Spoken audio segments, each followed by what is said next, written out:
My name is Sasha, and I'm 30 years old. I work as a sales representative for a company. I have a 32-year-old husband named Kyle and 2 children, a small son named Andrew and a daughter named Anne. Kyle is an office worker who goes home on time. He picks up our children from daycare after work and does the house chores at night. However, recently, my relationship with Kyle is not going too well. I'm often away from home on business trips because of my job.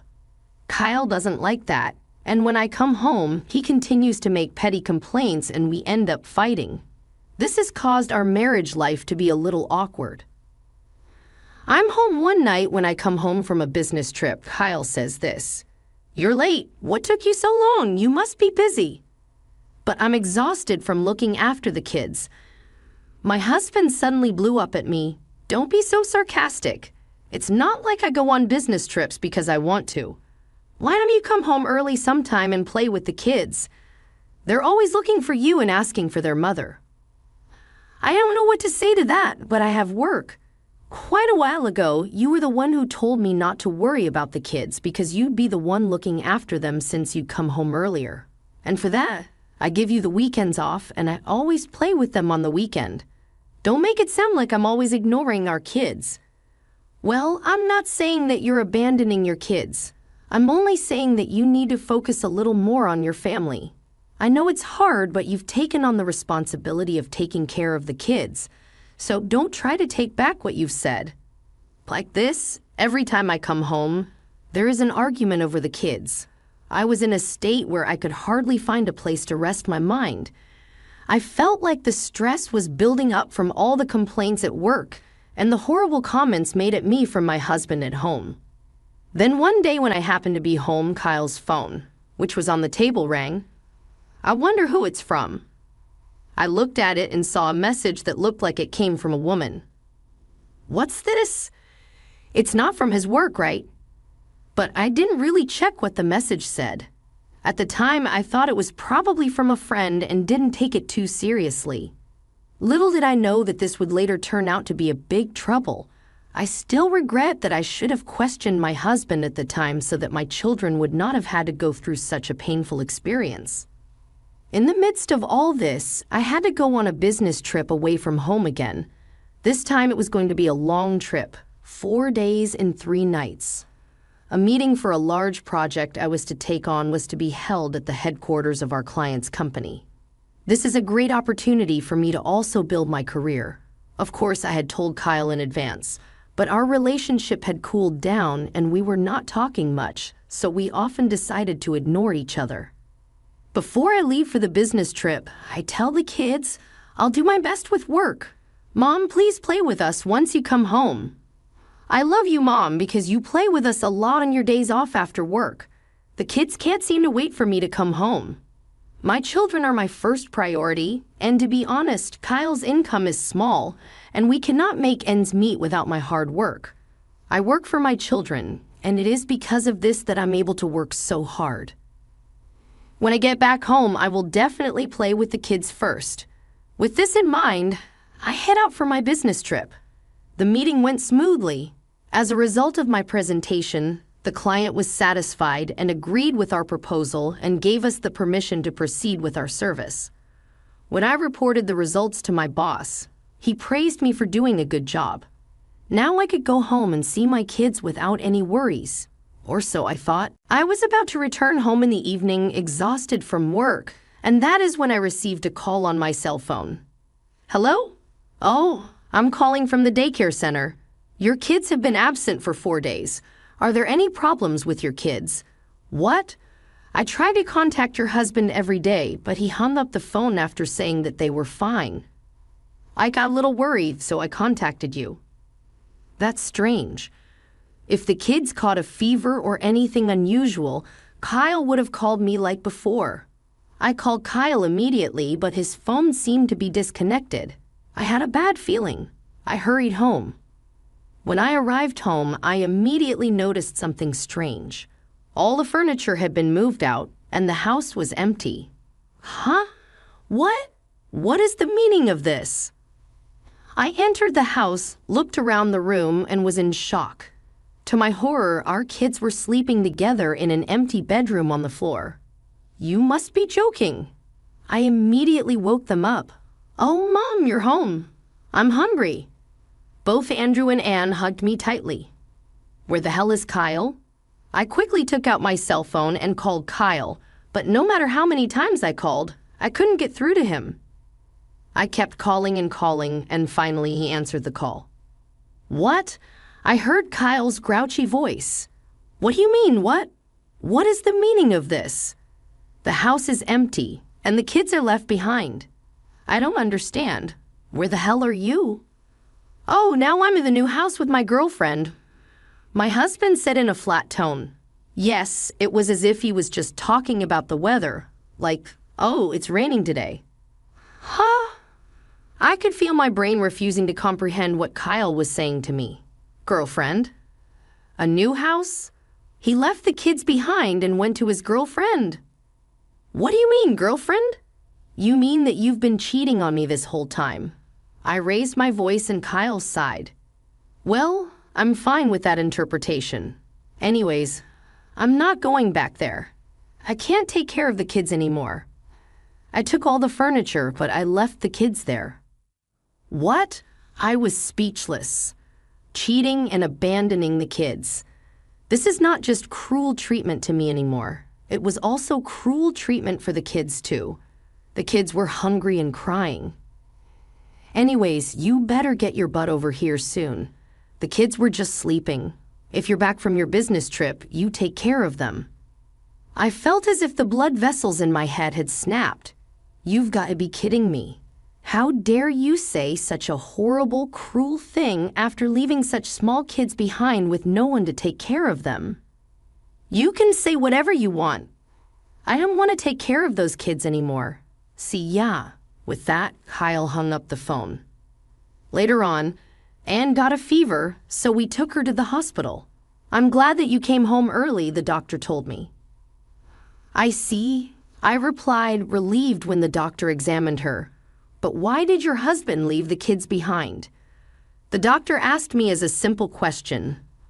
But there was no way I could say that my own husband had abandoned me and the kids and ran off to be with the woman whom he was having an affair with.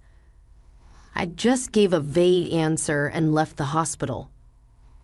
I was so angry that I wondered if there was any way I could blame Kyle for his irrational behavior.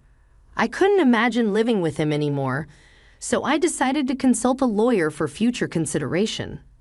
Once the lawyer heard my story, he began to say, "That's terrible, leaving the young kids unattended all on their own. It also smells like a crime," he said as he raised his eyebrows. "So, you don't know where your husband is?" "Yes, he seems to have turned off his phone." "I understand. For now, we need to find your husband's whereabouts. Let's ask a friend of mine to help us." The lawyer was kind enough to help and support me with my case. I took some time off from while thinking this, I got goosebumps all over my body, and my anger took over. I could never forgive him ever again. He must get what he deserves. That's what I thought to myself. Kyle didn't run or hide, so his whereabouts were immediately known. He lives in an apartment in the neighboring town with a woman whom he is having an affair with. Kyle commutes to work from there. His girlfriend is a bartender at a bar, and apparently, she's divorced twice, but she has no children. On Saturdays and Sundays, when my husband was free from taking care of the kids, he would go out to play darts in the bar, and he started going over to that bar frequently. And as you can imagine, he left the kids at home while I was on a business trip and started having an affair. His girlfriend was in debt, so she had her eyes on Kyle's salary, not only asking money for his drinks, but also asking money for her living expenses. I knew that Kyle had a really shallow thought, but I had never expected it to go this far. I looked up into the air in despair. On the evening of the day we discovered his whereabouts, I visited the apartment with my lawyer. When we knocked on the door, Kyle showed up. His girlfriend seemed to have gone out to work for the night and was not there. "Oh, so it's you," Kyle glared at me as he said that. "What he did is a crime. Can't you understand that?" I suddenly cut to the chase. The lawyer also explained the importance of my legal responsibility as a parent to protect my children and the best way forward for our marriage. But it seemed like Kyle could no longer hear me.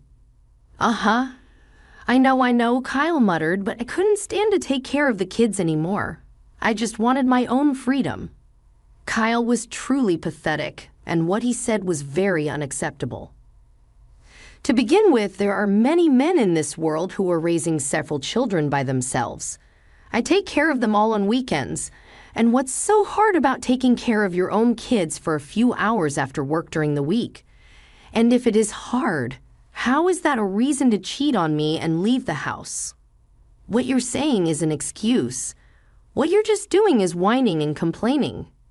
Did you plan to become a criminal and run away if something happened to your kids? Do you think that life would go on like that? Oh, could I think that? If you, a woman, had stayed home to raise the kids in the first place, there would have been no problem. What the hell is he going on about? I was completely appalled. I'm not doing anything wrong. I looked at my husband, who was unwilling to break his position, and gave up thinking that he would never change. I don't regret having the kids, but I think marrying you, Kyle, was the biggest mistake of my life. Anyone who has no problem disrespecting the life of a child is not a human being. Call me whenever you want. No, I have my freedom to actually live my life. Does he have no sense of guilt or remorse whatsoever? I was so stunned by Kyle's behavior that I was disgusted by his problematic words and actions. My parents-in-law, shocked by their own son's action who had neglected the kids and run off with a woman, came running to me and got down on their knees to apologize. It was not their fault, but I accepted their sincere apology. It was my parents who were furious. Of course, they have the right to be furious. Who wouldn't be angry when their adorable grandchildren were left unattended for long periods of time? However, I offered to settle the case myself and asked my parents to stand back. After a long discussion with my lawyer, I decided to file a civil suit against Kyle and the woman with whom he had been having an affair with a view to criminal charges from neglecting the kids. During the preliminary arrangements, Kyle refused to acknowledge the lawsuit. At the main trial, he admitted that he had left the kids behind, but he evaded saying that he didn't intend to put the kids in danger. I stared blankly at the courtroom exchange. How could I have let this happen? I slowly thought back to the time when I met Kyle. When we first got married, Kyle was kind. He was a good person who respected my opinion, even though he was a bit of a pain in the ass. But after we got married and had kids, his attitude changed. Kyle did not like children in the first place, and I couldn't really realize that part about him. The trial didn't take long, and I won the case. Then the police got involved and began to proceed to investigate the incident. My husband was questioned and charged as abandonment of kids under protective custody, and since it was his first offense, the charges were dropped. But this was a de facto conviction. I took this opportunity to ask Kyle for a divorce. Now I would never see him again. After that, my parents, who were worried about their grandchildren, came to visit us frequently. The kids seemed to really enjoy seeing their grandparents, which was the best thing that could happen to them. That was a tough time for you. I am so glad that they are safe now. My mother looks back at me with a relieved smile. My father was still very angry, and he lashed out at Kyle at every opportunity. I also filed a claim for the damages against Kyle's girlfriend, but what was she going to do about it? It seems like she closed the bar, fled the apartment in the night, and I have no idea where she has been since then. I heard that Kyle was fired from his job after the incident and is now living alone in a rundown apartment. Either way, it is none of my business anymore. This huge incident was a shocking event in my life. I had never imagined that Kyle would abandon the kids and run off with a woman whom he was having an affair with. I realized that no one, not even I, can predict what can happen in your life. As I thought that to myself, over time something had happened which caused my life to turn around. As you may have guessed, I was proposed for a marriage again. He is one of my colleagues from the same company I worked at, He had been concerned about what had happened to me and has been watching over me. I was shocked and mentally distressed, but I was able to maintain my peace of mind by talking to him about it, and I gradually became attracted to him. I took the courage and asked him to be my boyfriend, and he accepted knowing that I had 2 kids. Unlike Kyle, he loves and adores the kids. The kids also liked his kindness, and they adored him too. And we got married sometime after that, and a few years later, I asked both of my kids, who are now a little older, about Kyle. They both vaguely remembered him, but they told me what they remembered is that Kyle had ignored them and kept on watching the TV even when the kids got hungry. Never underestimate the kids. They remember particularly about shocking or traumatizing events, including how they felt at the time. Perhaps it was a very traumatic experience for them. We have to raise our own children with responsibility. As I gazed at my kids playing with their new father in the park, I thought about the life that lay ahead.